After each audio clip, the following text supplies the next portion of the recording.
scenes of joy turned to utter horror and devastation, and my thoughts and the thoughts of the whole country are with all of those that are affected, those injured, which of course includes children, their families, their friends, the whole community, Liverpool fans everywhere. And Liverpool stands together, and the whole country stands with Liverpool. I'd like to thank the first responders who did a fantastic job last night and continue to do so. There's now an ongoing investigation. I'm being kept updated, talking frequently to the Mayor, Steve Rotherham. But as I say, my thoughts and the thoughts of the whole country will be with everybody in Liverpool today. Absolutely first-rate senior officers in Merseyside Police, and they've always kept me in the loop. Sometimes, that has to be through confidentiality, and I'm not allowed to say any more, and I won't. But some of it is because they know that there'll be people like me and Councillor Liam Robinson, who's the leader of the City Council. They'll be the people who will have to answer the political questions about this. And it was myself that the Prime Minister phoned, it was myself that the Home Secretary phoned and spoke to, and so it has to be a two-way conversation, and I have to tell the police and obviously the other emergency services what the government are saying as well. Are they moving quickly enough in terms of the police now, do you think? I know they did, I think everybody feels they did well to say more about the suspect last night, and it definitely helped. But do you think they could move any quicker today? Is there more that should we hear more from them today, for example? Well, there will be more today, and look, they are acting as quickly as it's feasible to do.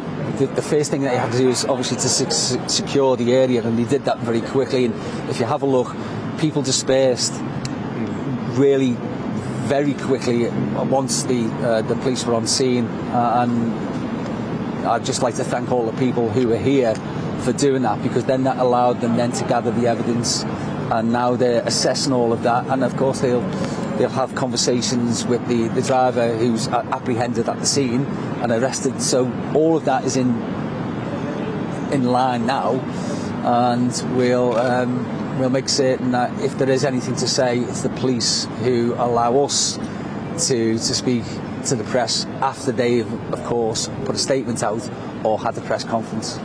Mayor Rotherham, you touched upon sort of some of the negative social media reaction. Do you think it's significant that the police chose to name the suspect's race in this case? That's not something that usually happens. I mean, what does that say about the state of the country at the moment? Well, it says that social media can be a cesspit. There are lots of good things, as I just said, about people offering lifts and opening the doors. But social media could have created the conditions where more concern could have been raised for the people who were stuck here, because we had to shut down the transport system. That's what happens when there's a major incident. So all of a sudden they can't get away from the city, and yet there are people nefariously online telling them that there's possibly other things that have happened, which were untrue, of course.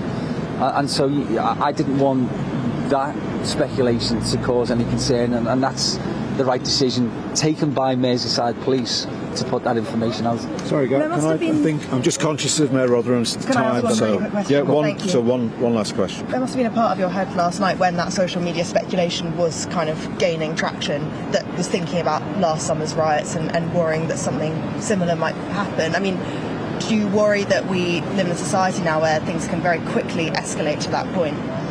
Look, first of all, I'm a human being, and then I'm a dad, and then I'm a politician. So, as a dad, first of all, when your kids are here or some of your family, you're concerned about that. The bit about the politician is that you have to learn lessons, and I've seen from what's happened previously that those things can run riot, and you have to put them to bed very, very early and very quickly.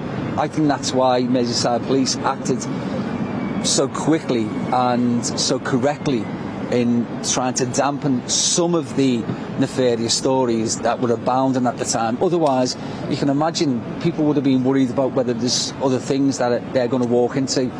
And at the first opportunity, we opened up the public transport system, and it was the staff who volunteered to stay late and run late services because we'd had that hiatus where it was all locked down. Where are we this morning?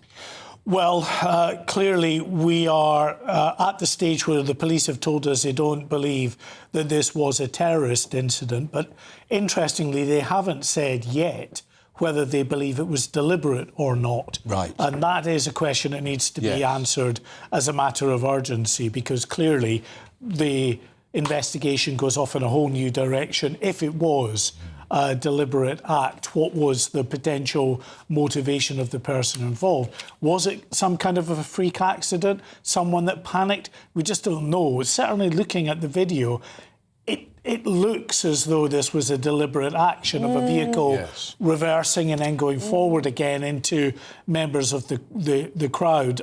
And there are other reports, of course, in the Times and elsewhere suggesting the driver maybe have been under the influence. So I think that kind of information, hopefully, throughout today, Merseyside Police will be as proactive as they were last night in getting the information out there. Which is actually in the same road.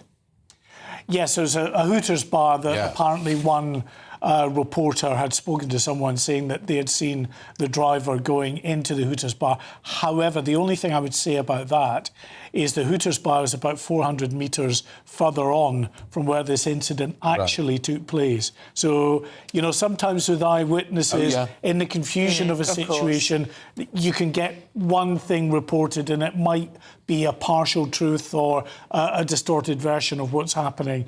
But it will be interesting, as I say, to try to get a better idea of whether this was deliberate, they believe, or whether it was some kind of freak incident and who this individual was. The contrast, Mark, with Southport is marked and sharp. The same police force, the same chief constable, almost before we knew anything, they'd confirmed it was a British white 53-year-old man. We had 2 days, I think, in Southport where there was rampant speculation on the internet, most of it ill-informed. And in that vacuum, we then got riots. Well, there's a couple of things to say on that. I think you're absolutely right. This was a reflection on lessons learned from Southport and a need to get information out there very quickly to stop the rumour mill on social media, because, as you said, you know, a couple of days vacuum was filled by a lot of rumour that fed anger and then led to disorder. So that's why we got very quickly that information out saying he was a white British male. It will be interesting, though, going forward, if there are other incidents in future where an individual may not be white British, how quick the police are to get that information. It's very easy to get information about someone being white British. That's not controversial. It would be potentially controversial and maybe inflammatory if that person was not white British or of a different religion. So it remains to be seen just how proactive the police will be going forward in getting information, or whether this was a one-off. Yeah, a great minds think alike. That's going to be my very next question. If the suspect had been, you know, sort of like, you know, not a white British person, how much longer would we have had to wait for information? Because, you know, the evidence, they delayed Southport information for fear of prejudicing a trial. In theory, we're in the same situation here. Yeah, well, you would hope that this lesson apparently having been learned and this information now going out very quickly, there is a template for further incidents, that it doesn't matter what the potential ethnicity or religion of any individual is. If they get that information, it should be put into the public realm quickly. They've done it this time. That hopefully sets a precedent.